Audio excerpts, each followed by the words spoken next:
soon as I got the role in X-Men Apocalypse, I got her email, and we emailed kind of back and forth about where I was coming from approaching the character, and if she had any like movies or music that she listened to, or any kind of material that she read to kind of get into the psyche of Jean.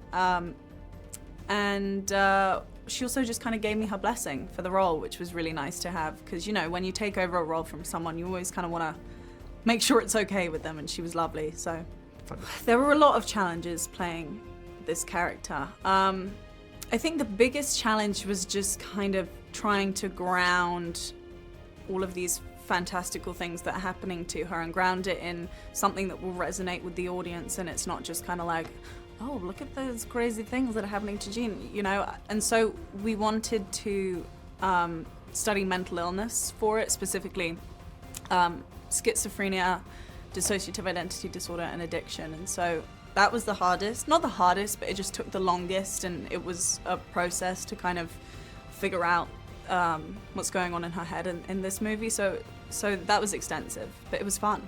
It's amazing. That's really to have such amazing scenes between two like very strong female characters who, and Jessica's character is an antagonist, but she's also kind of empowering Jean, and so it's these really wonderfully complex scenes that aren't just between good and evil.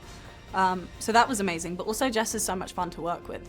She's a real prankster. She likes to have a lot of fun. She parties a lot, not parties a lot, but she like dances a lot on set. She sings. She's just so much fun to work with. Well, it's the first time we've had a female protagonist. Well, center stage, female lead. It's, I think, as you said earlier, it's everything that Simon really sort of loves about the X-Men universe in terms of the relationships and the characters, how they relate to one another. So it's a very character-driven piece. And then, of course, there is moments of great spectacle, like the opening of the film, and for sure the last act is pretty intense. And yeah, I think it's even the way he approached shooting it, you know, sort of there's not like your classic sort of epic sweeping camera shots, crane shots. I mean, they are used, but sparingly and for the right moments. A lot of it's shot handheld and camera on the shoulder, and it's very intimate. I think this is a film that if you took all the superpowers out of it, it's about a family. It's about, they all live together. They've been living together for years. And one of the members of that family, the daughter, the sister, the wife, she is ill. She's unwell and mentally so.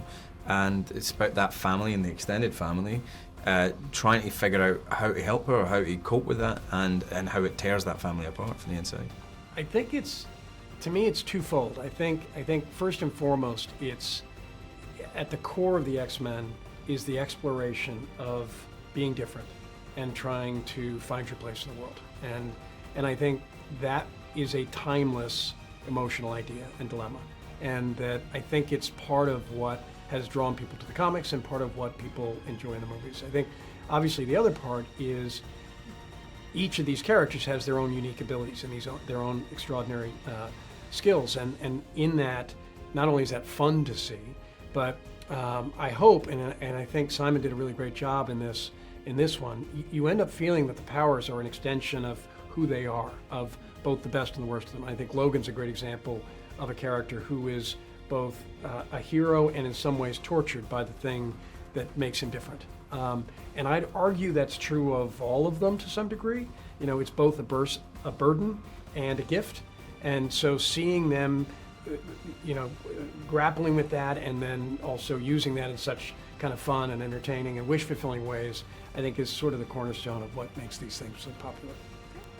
A couple of things. One, you know, we made a decision on this in part in answer to the challenges we faced on Days of Future Past and Apocalypse to do a more single character focused story, right?